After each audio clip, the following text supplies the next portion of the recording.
दोस्तों नमस्कार।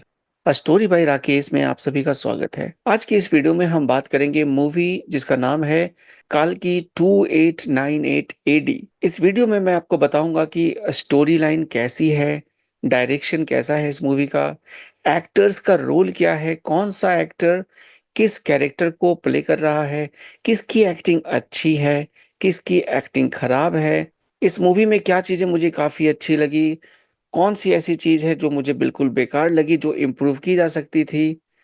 तो इन सभी के बारे में हम एनालिसिस करेंगे इस वीडियो में। सबसे पहले हम बात करते हैं कि मूवी का जो टाइटल है वो है काल की 2898 एडी। इसका मतलब है कि ये मूवी फ्यूचर के हिसाब से बनाई गई है। 2898 इस ईस्वी में हमारा जो इंडिया है वो कैसा दिखेगा, लोग कैसे दिखेंगे, वो कपड़े कैसे पहनेंगे, कैसी गाड़ियां होती हैं, और उस समय का जो कल्चर है वो कैसा होगा, इन सभी के बारे में इस मूवी में दिखाया गया है। अब हम बात करते हैं काल्की के बारे में। देखिए काल्की बेसिकली क्या है, भगवान विष्णु जो है हिंदू धर्म के हिसाब से टोटल भगवान विष्णु के 10 अवतार है, जिसमें जो श्री कृष्ण जी थे वो 8वें अवतार थे। 9वें अवतार को आई थिंक बुद्धा को बताया जाता है, और 10वां अवतार जो है वो कलयुग का जब अंत होगा, कलयुग मतलब जो अधर्म पाप इतना ज्यादा इस चरम पे बढ़ जाएगा, तो उस समय को हम कहेंगे कलयुग। तो कलयुग में जब बहुत ज्यादा पाप बढ़ जाएगा तो भगवान का लास्ट अवतार होगा जिसका नाम है कल्कि। और ये जो मूवी है बेसिकली एक तरह का सिनेमैटिक यूनिवर्स है, और इसके बारे में मैं बात करूंगा, और ये पहली मूवी है इस पूरे यूनिवर्स की।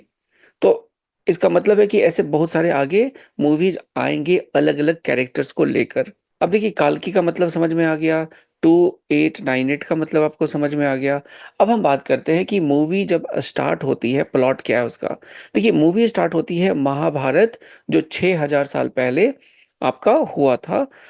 महाभारत के एंड, जब एंड होता है, महाभारत का युद्ध जब एंड होता है, वहां से कहानी शुरू होती है। देखिए अमिताभ बच्चन जी जो है वो अश्वत्थामा का रोल कर रहे हैं।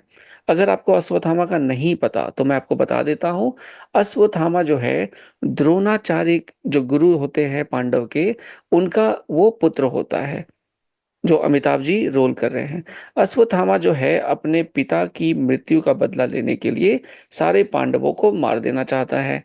श्री कृष्ण भगवान अश्वत्थामा को मारने के लिए जाते हैं, और यहाँ पर अश्वत्थामा बोलता है कि ठीक है केशव, आप मुझे मारकर मुझे मुक्त कर दो, आपके हाथ से मैं मर जाऊंगा तो मैं तो मुक्त ही हो जाऊंगा। कृष्ण भगवान उसे मार देंगे तो कृष्ण भगवान कहते हैं कि जो तुमने पाप किया है अश्वत्थामा, उसकी सजा मौत नहीं है, मैं तुम्हें इमोर्टल मतलब कि कभी नहीं मरने की सजा देता हूँ। अब इस पर अश्वत्थामा अमिताभ बच्चन दुखी हो जाते हैं, बोलते हैं ऐसा क्यों कर रहे हो आप, मुझे प्लीज आप मुक्ति दे दो। तो यहाँ पर कृष्ण भगवान कहते हैं कि ठीक है, तुम्हें मैं मुक्ति जरूर दूंगा, लेकिन अभी नहीं, अभी से 6000 साल के बाद जब कलयुग आ जाएगा और जब काली नाम का जब शैतान पूरे पृथ्वी पर राज करेगा तो उसे मारने के लिए मैं अवतार लूंगा, और तुम्हें मतलब अमिताभ बच्चन को मेरे मेरी रक्षा करनी पड़ेगी जब मैं जन्म लूंगा। और यह कहकर कृष्ण भगवान अश्वत्थामा के यहाँ सिर पर जो मणि होता है उसको निकाल लेते हैं, और इसके बाद कहानी आगे बढ़ जाती है और वहां से सीधा आपके 2898 में कहानी पहुंचती है। तो देखिए यहाँ पर जो मूवी के डायरेक्टर है नाग अश्विन, उन्होंने प्लॉट तो बहुत ही अच्छा लिया है, बहुत ही जबरदस्त लिया है, क्योंकि महाभारत को लेकर इतने बड़े रूप में कोई मूवी अभी तक बनी नहीं है। और अमिताभ बच्चन जी का इस मूवी में होना एक बहुत ही अच्छी शुरुआत है, बेशक वो अश्वत्थामा का रोल कर रहे हो। तो प्लॉट तो काफी अच्छा है, महाभारत के अंत से कहानी की शुरुआत होती है। अब 2898 ईस्वी आ चुका है। तो भाई देखिए 2898 एडी में कमल हसन जो होते हैं वो विलेन का रोल कर रहे हैं। उन्होंने पृथ्वी पे राज कर लिया है, उनका नाम होता है सुप्रीम यास्किन। सुप्रीम यास्किन बेसिकली पूरे वर्ल्ड को उन्होंने कैप्चर कर लिया है। उन्होंने एक अपना अलग से एरिया बनाया है जो काशी के ऊपर है। तो काशी के ऊपर कम्प्लेक्स जो इन्होंने बनाया है बहुत ही सुंदर बनाया है। कम्प्लेक्स में सिर्फ अमीर लोग ही जा सकते हैं। यहाँ पर करेंसी बेसिकली यहाँ पर डिजिटल करेंसी होती है, और सिर्फ अमीर और बहुत पैसे वाले जिनके पास बहुत सारे पॉइंट्स है, वही लोग कॉम्प्लेक्स में जाकर एंजॉय कर सकते हैं।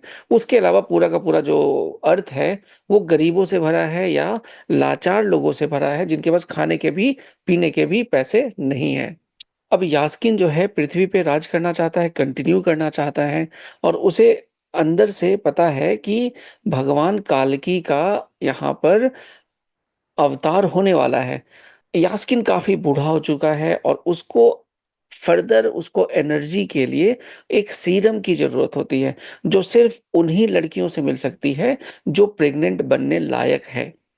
अब यहाँ पर वो अपना एक फ़ॉर्मूला रखता है, उस फ़ॉर्मूले को जो प्रेग्नेंट हो सकती है लड़कियाँ उनके अंदर उनके उनके बॉडी में डालकर चेक किया जाता है कि क्या वो गर्भवती हो सकती है 90 दिन तक। अगर 90 डेज़ तक कोई भी लड़की अगर गर्भवती हो जाती है, तो उसका जो सीरम है उससे यास्किन जो है कमल हसन उसको काफ़ी ज़्यादा एनर्जी मिल जाएगी और वो फिर से ताकतवर हो जाएगा और पूरी पृथ्वी पे राज करेगा। तो ये मोटा-मोटी एक प्लॉट है विलेन का।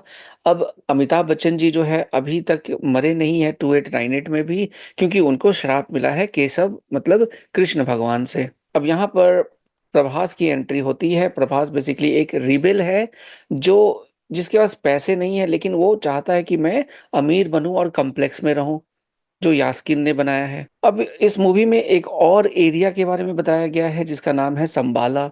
संबाला बेसिकली क्या है, जो रिबेल्स लोग हैं, वो वहाँ पर रहते हैं जो यास्किन के खिलाफ है। संबाला के लोगों का ये भी मानना है कि कल्कि भगवान का अवतार जल्दी से जल्दी होगा। और फिर अगले सीन में ये दिखाया जाता है कि दीपिका पादुकोण जो है, जो कॉम्प्लेक्स में रहती है, वो प्रेग्नेंट हो जाती है। नॉट 90 डेज बल्कि 150 दिनों तक वो प्रेग्नेंट हो जाती है। दैट मीन्स कि दीपिका पादुकोण जो है वो काल्की भगवान जो अवतार 10वें अवतार है उनकी माँ बनने वाली है। अब समहाउ लोगों को पता चल जाता है कॉम्प्लेक्स के अंदर कि दीपिका पादुकोण 150 दिन से प्रेग्नेंट है और इस कारण से उसके सीरम को निकालने की कोशिश की जाती है। किसी तरीके से दीपिका पादुकोण वहां से बचने में कामयाब हो जाती है, लेकिन एक बूंद उसका सीरम जो है वो निकाल लिया जाता है, जो यास्किन को मूवी के लास्ट में दिया जाता है। अब किसी तरीके से कॉम्प्लेक्स में पता चल जाता है दीपिका पादुकोण भाग गई है और वो उसके पीछे लग जाते हैं। अब यहाँ पर अमिताभ बच्चन को पता चल जाता है कि दीपिका पादुकोण के गर्भ में भगवान कल्कि का अवतार होने वाला है, तो उसकी सुरक्षा के लिए वो वहां पर चले जाते हैं और कॉम्प्लेक्स के जो भी गुंडे होते हैं उसके साथ उनकी लड़ाई होती है, वो उनको मार पीट के भगा देते हैं। यहीं पर प्रभास जो है वो भी पैसे कमाने के लिए दीपिका पादुकोण को पकड़ना चाहता है और अमिताभ बच्चन से उसकी लड़ाई शुरू हो जाती है।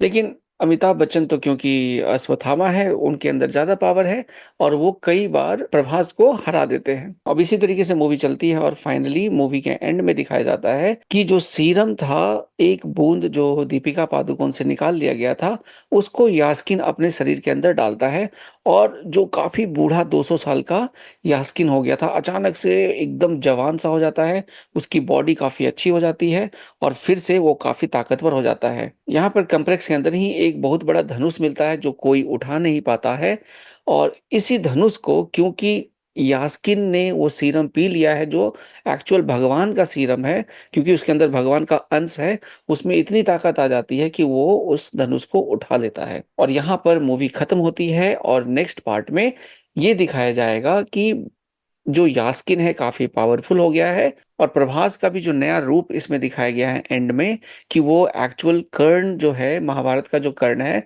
उसी का पूर्ण जन्म कह सकते हो आप, उसी का रूप है। तो ये काफ़ी सारी चीज़ें हैं जो नेक्स्ट पार्ट में दिखाई जाएगी। तो ये बहुत ही शॉर्ट में मैंने आपको स्टोरी लाइन पूरी बता दी है इस मूवी की। अब मैं बात करता हूँ इस मूवी के अंदर जो कैरेक्टर्स है, कौन से कैरेक्टर्स मुझे अच्छे लगे, कौन से खराब लगे। तो सबसे पहले हम बात करते हैं प्रभास के बारे में। प्रभास का नाम होता है इसमें भैरव, जो कि एक बाउंटी हंटर होता है, लेकिन एक्चुअल में वो महाभारत का कर्ण होता है।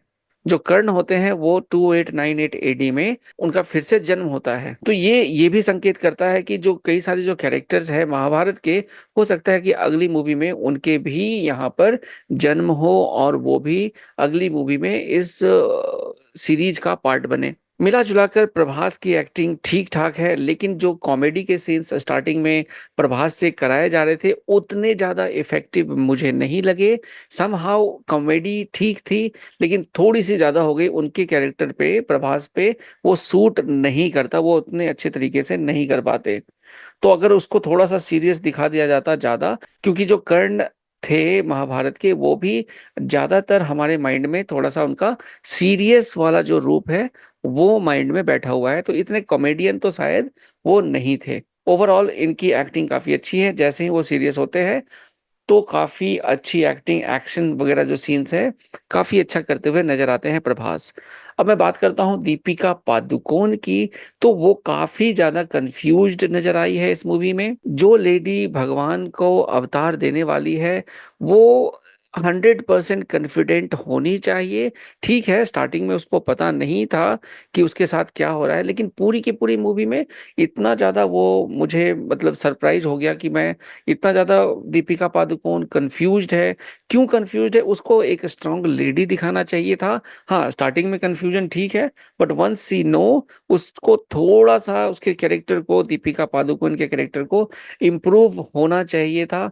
एक स्ट्रॉन्ग लेडी दिखानी चाहिए था, वो भगवान का अवतार देने वाली है। चलिए, ये तो दीपिका पादुकोण हो गई। अमिताभ बच्चन जी को तो मैं सलाम करना चाहूँगा, क्योंकि अश्वत्थामा का जो उन्होंने रोल किया है, जो डायलॉग्स बोले हैं, जो एक्शन सीन्स है, हर जगह वो परफेक्ट है, 10 आउट ऑफ 10 है, कोई कंप्लेंट नहीं है और इस एज में इतनी अच्छी एक्टिंग करना एक बहुत ही काबिले तारीफ है। तो salute to Amit ji for this role. इसके बाद जो भी छोटे-मोटे जो रोल्स हैं बाकी, जैसे जैसे हमारी दिशा पतानी है जो रॉक्सी का रोल कर रही है, उन्होंने भी छोटी एक्टिंग की है लेकिन काफ़ी अच्छी है, ठीक-ठाक है, मज़ा आ गया था। एक फ्रेश लुक था इस मूवी में उनका, काफ़ी अच्छा लगा। और बाकी कॉमेडी के जो सीन्स हैं वो भी थोड़े बहुत मुझे ठीक-ठाक लगे। जो ये कांसेप्ट था संबाला का और ये कॉम्प्लेक्स का, ये भी काफ़ी अच्छा लगा मुझे।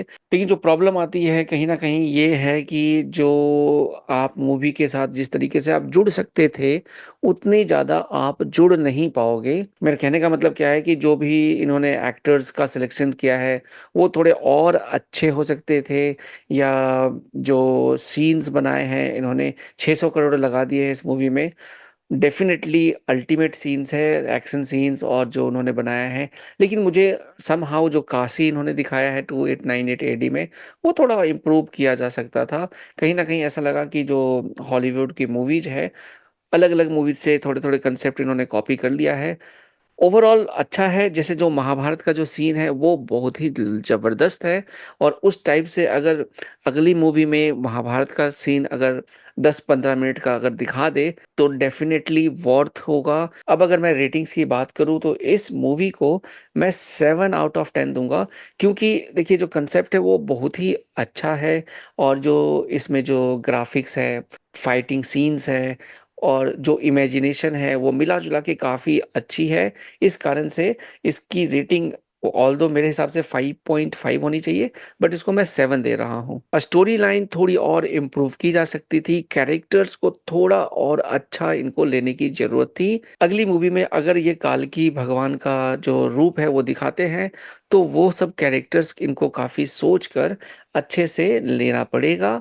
और यास्कीन जो है बेसिकली वो कली जो मेन विलेन होगा, उसका बेसिकली वो एक गुलाम है, तो वहाँ पर जो काली है वो भी एक अच्छे कैरेक्टर को यहाँ पर दिखाना पड़ेगा। तो मिला-जुला कर ये था दोस्तों इस मूवी का एनालिसिस।